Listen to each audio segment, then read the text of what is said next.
Excise constable തസ്തികയിലേക്ക് നടന്ന ശാരീരികക്ഷമതാ മത്സരത്തിനിടെ മരണപ്പെട്ടവരുടെ എണ്ണം 12ആയി. 10 കിലോമീറ്റർ ഓട്ടത്തിന്റെ അവസാന ലാപ്പിലാണ് ഒരു ഉദ്യോഗാർത്ഥി കൂടി മരിച്ചത്.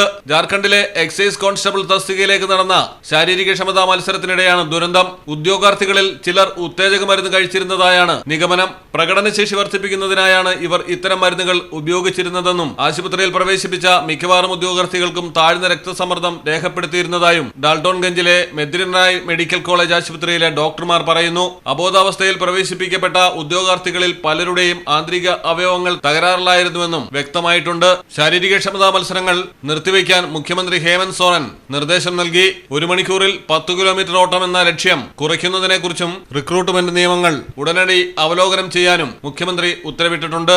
മരിച്ചവരുടെ കുടുംബങ്ങൾക്ക് 1 ലക്ഷം രൂപ സർക്കാർ നൽകും. News desk Malayalam television.